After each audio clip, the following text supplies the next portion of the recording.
നാട്ടിൽ നിന്ന് കസി വന്നിട്ടെന്ന് പറഞ്ഞപ്പോഴേ കൂർക്ക് തിന്നാനുള്ള കൊതി കാരണം ഇവനെ തേച്ചിട്ട് ഇങ്ങോട്ട് കൊണ്ടുവരിപ്പിച്ചേ.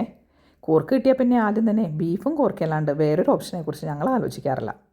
അങ്ങനെ കൊണ്ടുവന്ന കൂർക്കയിൽ നിന്ന് പകുതി എടുത്ത് വെള്ളത്തിലിട്ടിട്ടേ നല്ല നെയ്യുള്ള ഇറച്ചീനെ നുറുക്കി കഴുകി കുക്കറിലിട്ട് സവാളയും പച്ചമുളകും ഇഞ്ചിയും മഞ്ഞപ്പൊടിയും ഉപ്പും ഒക്കെ ഇട്ട് അങ്ങോട്ട് വേവിക്കാൻ വെച്ചു. ഇനിയാണ് കേട്ടോ കൂർക്ക നന്നാക്കാനുള്ള ടാസ്ക്. ഞാനിങ്ങനെയാണ് കൂർക്ക നന്നാക്കാറ്. നല്ലോണം തിരുമ്മിക്കൂട്ടി ഒരു 2-3 പ്രാവശ്യം കഴുകി കഴിഞ്ഞപ്പോൾ തന്നെ കുറേ തൊലിയൊക്കെ അങ്ങോട്ട് പോകും. അങ്ങനെ ഇറച്ചി വെന്ത നേരം കൊണ്ട് കൂർക്കേനൊക്കെ ഒരു പ്രകാരം അങ്ങ് നന്നാക്കി എടുത്തു.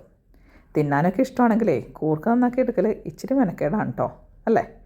പിന്നെ സാധാരണ പോലെ തന്നെ ചട്ടിയിൽ സവാളയും പച്ചമുളകും ഇഞ്ചിയും വെളുത്തുള്ളിയൊക്കെ ഇട്ട് മൂത്ത് വന്നപ്പോൾ മല്ലിപ്പൊടിയും മുളക് പൊടിയും മഞ്ഞപ്പൊടിയും ഗരം മസാലപ്പൊടിയൊക്കെ ഇട്ട് കൊടുത്തിട്ട് മൂത്ത് കഴിഞ്ഞപ്പോൾ വെന്തിരിക്കുന്ന ഇറച്ചിയിട്ട് ഒന്നിളക്കി നന്നാക്കി വെച്ചിരിക്കുന്ന കൂർക്കേനെ ഇട്ട് കൊടുത്ത് ആവശ്യത്തിന് ഉപ്പും ഇട്ട് ചട്ടി മൂടി വെച്ച് അവിടെ ഇരുന്ന് അങ്ങ് വേഗം സമ്മതിക്കണേ.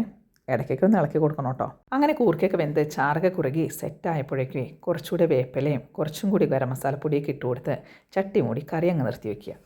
അങ്ങനെ നമ്മുടെ ബീഫും കൂർക്കയും റെഡി. പിന്നെ ഒന്നും നോക്കാനില്ല, ഇച്ചിരി ചോറിൻ്റെ പുറത്തേക്ക് ബീഫും കൂർക്കയും കറിയും ഇട്ട് സ്നേഹത്തോടു കൂടി ഇങ്ങനെ അങ്ങ് വാരിക്കൊടുക്കുക. അല്ലെങ്കിൽ തന്നെത്താനെ തിന്നുക. അപ്പോൾ അത്രയേ ഉള്ളൂ. അടുത്ത വീഡിയോയിൽ കാണാം.